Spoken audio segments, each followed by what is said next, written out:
Good morning everybody and welcome to today's golf drills in the garden. Over the next few days I'm going to be talking about some sloping lies, and today I'm going to start with the one which I think is probably the most difficult and it's also very relevant at West Hill, and that is the downhill sloping lie. And we face it straight away with a good drive at the first. Our second shot on the first is very much a downhill lie, and you face it a lot playing the 16th hole as well. And I see lots of people hitting poorly struck shots on those shots because they haven't got the theory right for downhill sloping lies.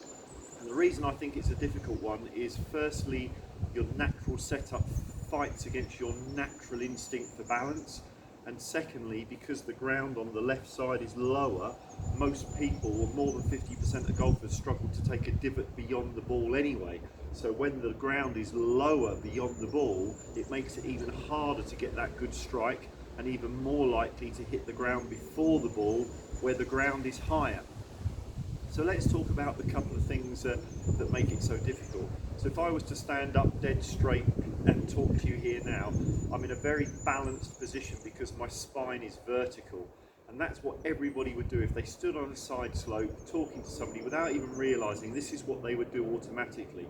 But look what I've done to achieve this. I've had to bend my right leg and my left leg is straight to keep my spine vertical. Because if I was to put myself into a balanced setup type position, look, what I'm going to do is I'm going to have to change the angle of my spine from being vertical to being perpendicular to the slope, so that both legs have an equal flex.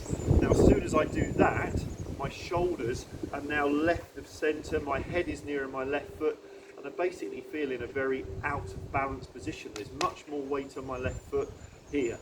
But this is a crucial first thing in the setup position, because from a vertical spine, my circle is going to hit the ground here and miss the ground over here. And I want the bottom of my swing not to be here, but still to be roughly in the centre of my stance.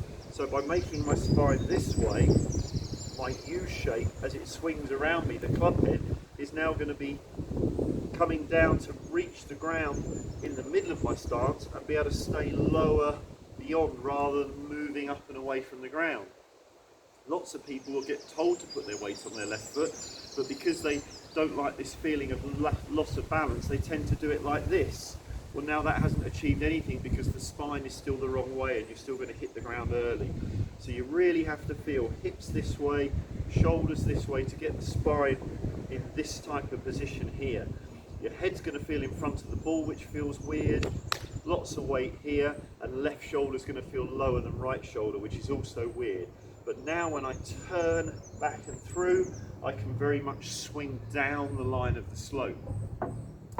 The other thing that can happen during the swing, which makes it tricky, is that even if you manage to get those setup fundamentals correct, our natural instinct wants to take over and get us balanced even while we're swinging the golf club. And that's why you see so many people who might know the theory, get the setup position correct, start to make a backswing, but then on the way through, because they feel out of balance, what they do instinctively is move this way in the downswing to return to their balanced position, which again throws the club head down into the ground and creates that motion there.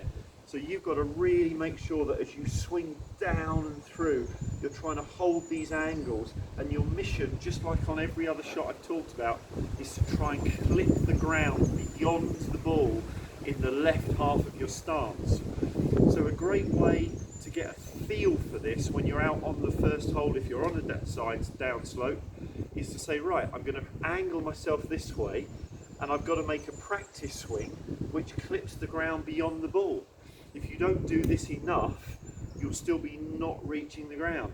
So you can almost say to yourself, you know you're not going to make a decent contact unless every practice swing is getting that perfect clip of the ground beyond the ball, and then you know you've angled your spine enough in the setup and you've retained that angle through and beyond impact.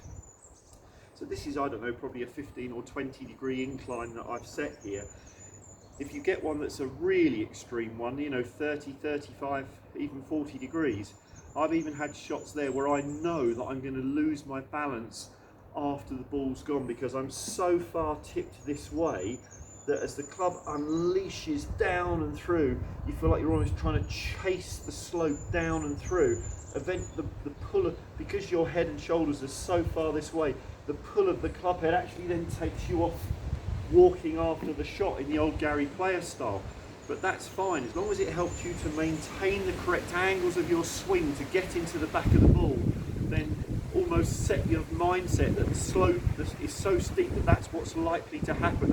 And as long as you know it's going to happen and you let your right foot come off and start walking down the slope, that will help you to retain those angles. So it's going to take a bit of practice, but it can be a feel thing, because once you know the theory, it's just about doing whatever it takes to clip the ground beyond the ball. So give it a go. I'd really like to see some of you in Captain Pro matches for executing this really nicely on these extreme downhill slopes, and have fun practicing.